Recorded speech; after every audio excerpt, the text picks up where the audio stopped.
Let's jump right in. If you've been scrolling through social media or catching up on the news lately, you've probably seen some pretty apocalyptic headlines about public pensions. I mean, people are genuinely terrified, right? There's this huge fear that the money we're all paying into the system today is just going to completely vanish by the time we actually get to retire. Well, in today's explainer, we're going to take those viral claims and test them against actual structural economic realities. We've got some fascinating data and historical context to dig into to see what's really going on beneath the surface. So, let's hit the really big question head on. Are Social Security and public pension systems just doomed to collapse like some giant fraudulent house of cards? It's definitely a provocative question, but you know what? It deserves a serious, objective look. Because think about it, when people start losing faith in the absolute foundational safety nets of their society, it totally changes how we plan for our future. It changes how we vote, and honestly, how we view the whole social contract itself. And this widespread anxiety, it's not just coming out of thin air. It gets heavily fueled by some really high-profile figures who literally equate government retirement systems with the most notorious financial frauds in history. When someone with a massive platform like Elon Musk gets out there and labels the system as the biggest Ponzi scheme of all time, well, that narrative spreads like wildfire. But we have to ask, is that an accurate economic assessment, or is it just a really misleading cliché? Let's find out. All right, moving into section 1, anatomy of a Ponzi scheme. Let's actually define what that fraud is. To look at this objectively, we first got to define exactly what a Ponzi scheme even is. Named after the infamous 1920s charlatan Charles Ponzi, these scams operate on one very simple, fatal flaw. Basically, they pay early investors using nothing but the cash collected from brand new participants. There's no real product, no genuine service, absolutely zero actual wealth being created. It is the literal definition of robbing Peter to pay Paul. And since they rely 100% on a constantly expanding pool of new victims, once that finite market dries up, the whole operation just spectacularly collapses. Okay, so let's put these illegal pyramid schemes side by side with state-backed pensions. Right away, you can see some massive structural differences. A Ponzi scheme is illegal, run by outsiders, has zero real product, and operates in a finite market that basically guarantees it's going to crash.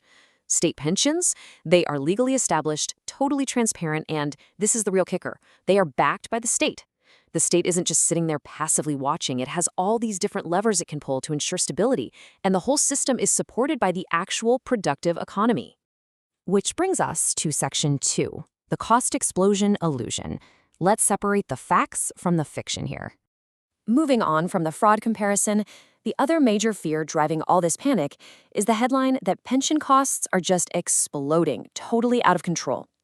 The argument goes that even if it's not a deliberate scam, the sheer mathematical weight of an aging population is going to bankrupt the state.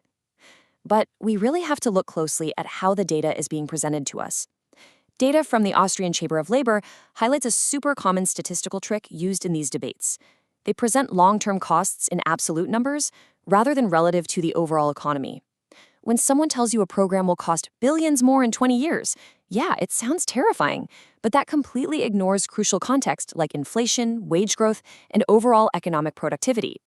Now, this is really interesting. When you look at absolute costs, you see this terrifying spike, mostly just due to inflation and normal economic expansion over time. It looks like a huge, insurmountable mountain. But if you measure those exact same expenses as a percentage of gross domestic product, which, by the way, is the standard metric used by serious economic bodies like the OECD and the EU Commission, it reveals a completely stable, flat line.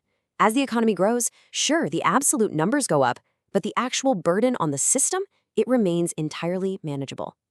On top of that, the whole cost explosion narrative conveniently ignores the massive parallel savings that governments are seeing at the exact same time.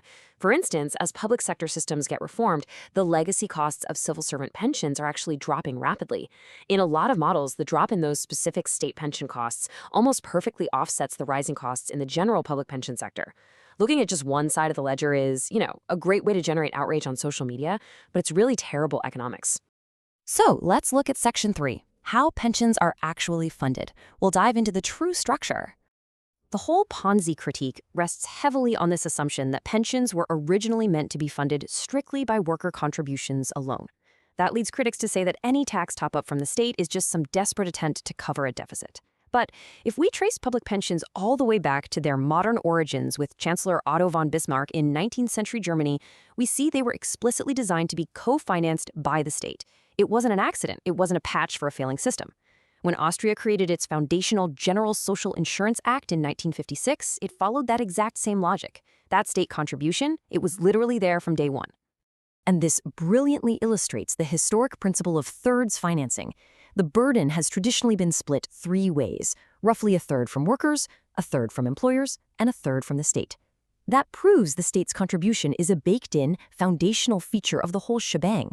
It is absolutely not a sign of structural failure or some imminent collapse. The really crucial takeaway here is that state funds aren't just plugging budgetary holes, they are actively purchasing specific social goods. That state money pays for minimum pensions, like the Ausgleichszulage, to prevent outright poverty among the elderly. It pays for pension credits for the years parents spend raising their kids. It covers times of military service, health rehabilitation, and health care for pensioners. It's an active, deliberate social investment. It's not some black hole of debt. Okay, Section 4, the power of economic growth, the real engine of wealth.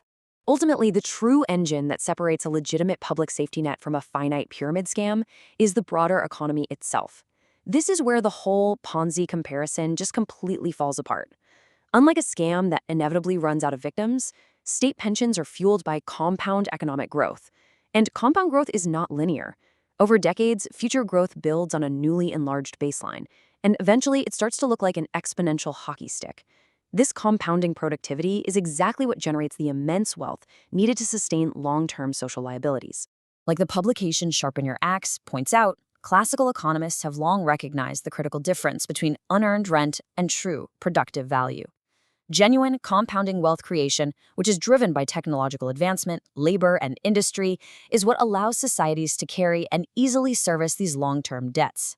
A Ponzi scheme creates absolutely nothing, but a national economy, it creates everything. And let's say demographic shift or the birth rate drops. States aren't just sitting there as helpless victims. They have powerful legal levers they can pull to make sure the math keeps working. They can encourage immigration to bring in new taxpayers. They can make incremental adjustments to the retirement age as life expectancy goes up. Or they can set up sovereign wealth funds to invest and generate alternative returns. The system is incredibly adaptable. Finally, Section 5, riding the pension bicycle. Let's talk about momentum and stability.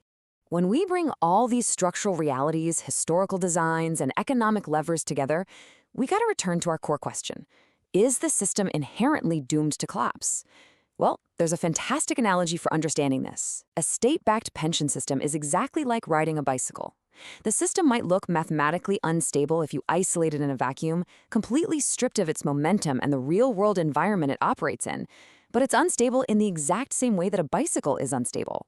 Think about it. You're never going to be perfectly balanced on a bicycle at a complete standstill, right? You just tip over.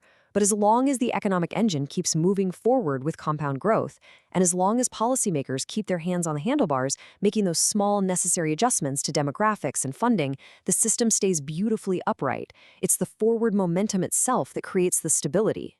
So before we surrender to the fear and rely on simplistic cliches about Ponzi schemes, we have to ask ourselves a fundamental question. If we actually decide to dismantle these historical safety nets based on a complete misunderstanding of the math, what exactly is the structural alternative for our future? Tearing down the system is really easy to talk about online, but replacing the massive stability it provides to millions, that is an entirely different challenge. Thanks so much for joining me for this explainer, and remember, always keep questioning the headlines.